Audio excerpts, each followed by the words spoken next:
स्वागत है आपका लर्नर्स अम्ब्रेला में। दोस्तों, आज का हमारा टॉपिक है कॉन्केव लेंस का इमेज फॉर्मेशन। सबसे पहले तो हम 3 रूल्स देखेंगे और उसके बाद उनकी मदद से हम इमेज फॉर्म करेंगे। तो आइए शुरुआत करते हैं।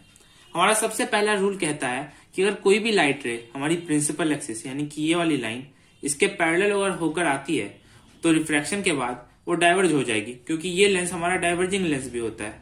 डाइवर्जिंग लेंस भी कहते हैं हम कॉन्केव लेंस को, डाइवर्जिंग लेंस। तो डाइवर्ज हो जाएगी हमारी लाइट रे। मगर हम इस लाइट रे को अगर बैकवर्ड प्रोड्यूस करें तो वो एक पॉइंट पर जाकर मिलेगी जिसको हम फोकस कहते हैं या फिर प्रिंसिपल फोकस कहते हैं। तो इस पॉइंट पर जाकर मिलने का मतलब है कि हम जब यहां से देखते हैं लाइट रे को, जो लाइट रे इधर से आ रही है, अगर हम इसे देखें तो हमें ऐसा लगेगा कि ये लाइट रे फोकस से ही पास हो रही है, क्योंकि हमारी आंखें लाइट को सिर्फ स्ट्रेट लाइन में देख सकती हैं। तो हमें ऐसा लगेगा कि ये लाइट रे फोकस से पास हो रही है। तो ये हमारा स्टेटमेंट है फर्स्ट रूल का। A ray of light parallel to principal axis of a concave lens appears to be coming from its focus after refraction through the lens। यानी कि लेंस से रिफ्रैक्शन के बाद हमें ऐसा लगेगा कि वो लाइट रे फोकस से आ रही है। हमारा दूसरा रूल कहता है कि अगर कोई भी लाइट रे ऑप्टिकल सेंटर यानी कि हमारे कॉन्केव लेंस के सेंटर पर, ये हमारा ऑप्टिकल सेंटर होता है, इस पर अगर जाकर पड़ती है तो रिफ्रैक्शन के बाद वो लाइट रे सीधी निकल जाएगी बिना किसी रिफ्रैक्शन के, यानी कि रिफ्रैक्शन का फेनोमेना हमें इस केस में देखने को मिलेगा ही नहीं। आइए हमारा तीसरा रूल देखते हैं। हमारा तीसरा रूल ये कहता है कि अगर कोई लाइट रे इस तरह से ट्रेवल कर रही हो कि वो फोकस की लाइन पे हो, यानी कि मान लीजिए यहां पर अगर कोई लेंस नहीं होता तो ये लाइट रे सीधा इस पॉइंट पर जाकर टकरा जाती। तो इस लाइन पर ट्रेवल करने वाली लाइट रे जब रिफ्रैक्शन होता है उसका इस सरफेस पर यानी कि कॉन्केव लेंस से, तो वो पैरेलल हो जाती है प्रिंसिपल एक्सिस के, यानी कि इस लाइन के पैरेलल मूव करती है। तो ये कहता है हमारा तीसरा रूल। आइए इनकी मदद से अब हम इमेज फॉर्मेशन के सारे केसेस देखते हैं कॉन्केव लेंस में। तो हमारा सबसे पहला केस होता है जब हमारी ऑब्जेक्ट इंफिनिटी और लेंस के बीच में कहीं भी रख दी जाए। तो आप ये पूछ सकते हो कि कॉन्वेक्स लेंस में जब हमने इतने सारे पॉइंट बनाए थे एफ और 2f और फिर इंफिनिटी, और फिर वहां पर हमने अलग अलग पॉइंट पर ऑब्जेक्ट्स रख के फिर हमारी इमेज फॉर्म की थी, तो आप यहां पर ऐसा क्यों नहीं कर रहे? क्योंकि हम ऑब्जेक्ट को इंफिनिटी से लेकर लेंस के बीच में कहीं भी रखे कॉन्केव लेंस के केस में, तो हमारी जो इमेज होती है वो एक जैसी ही होगी, मतलब उसका नेचर जो होगा वो लगभग सिमिलर ही होगा। इसलिए हम सिर्फ एक केस बनाकर इसको पढ़ते हैं। तो आइए इसे देखते हैं।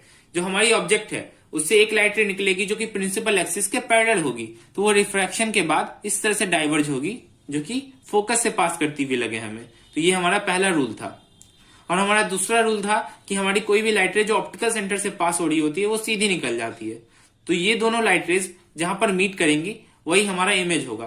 तो ये लाइट रे और ये लाइट रे कभी आपस में वैसे तो मीट नहीं करेंगी क्योंकि ये डाइवर्ज हो रही है, पर हम देख सकते हैं कि जो इसका बैकवर्ड पार्ट है और ये लाइट रे ये दोनों यहां पर मीट कर रही है। तो ये पॉइंट ही हमारा इमेज कहलाएगा।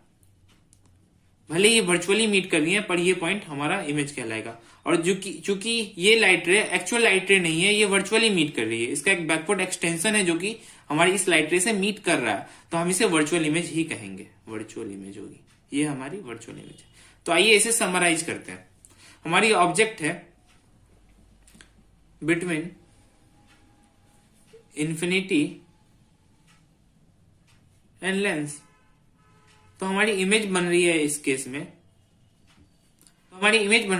में, बिटवीन फोकस एंड लेंस, है कि नहीं? अब हमारी ऑब्जेक्ट का जो नेचर है वो क्या है? तो नेचर हम देख सकते हैं कि वर्चुअल है, क्योंकि एक्चुअल लाइट रेज मीट नहीं कर रही है, एक बैकवर्ड एक्सटेंशन है लाइट रे का जो कि मीट कर रहा है। तो वर्चुअल होंगी और लाइट रे इरेक्ट होगी, क्योंकि वर्चुअल इमेज हमेशा इरेक्ट ही होती है। अब हमारी इमेज का जो साइज है वो क्या होगा? तो साइज होगा डिमिनिश्ड, क्योंकि हम देख सकते हैं कि हमारे ऑब्जेक्ट से हमारी इमेज का साइज छोटा है, तो ये होगा डिमिनिश्ड इस केस में। आइए देखते हैं हमारा नेक्स्ट केस।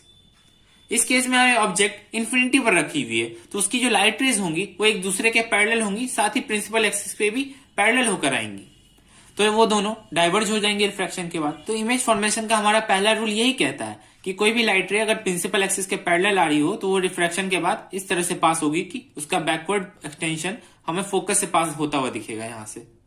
तो ये दोनों लाइट रेज हमें फोकस पे मिलती हुई दिखेंगी, तो ये पॉइंट ही हमारा इमेज कहलाएगा, है कि नहीं? तो आइए हम इसे समराइज करते हैं। हमारी ऑब्जेक्ट है एट इंफिनिटी, हमारी इमेज बन रही है इस केस में एट फोकस। और हमारी इमेज का जो नेचर होगा वो क्या होगा। हम देख सकते हैं कि हमारी लाइट रेज एक्चुअली मीट नहीं कर रही है, उनका एक एक्सटेंडेड पार्ट है जो कि वर्चुअली मीट कर रहा है। तो इस केस में हमारी इमेज का जो नेचर होगा वो होगा वर्चुअल। और साथ ही साथ वर्चुअल इमेज हमेशा इरेक्ट होती है, तो हमारी इस इमेज का भी नेचर वर्चुअल और इरेक्ट होगा। अब साइज की बात करें इमेज की, तो हमारी ये जो इमेज का साइज है वो हाईली डिमिनिश्ड है, यानी कि बहुत छोटा हो गया, क्योंकि हमें दिख रहा है कि ये इमेज पॉइंट साइज्ड है, तो हाईली डिमिनिश्ड हम इसे कह सकते हैं, बहुत ही छोटा। तो दोस्तों ये रहे हमारे सारे केसेस कॉन्केव लेंस के इमेज फॉर्मेशन के। तो आशा करता हूं आपको ये वीडियो पसंद आया होगा। अगर आपको ये वीडियो पसंद आया हो तो इसे लाइक करें और हमारे चैनल को जरूर सब्सक्राइब करें। धन्यवाद।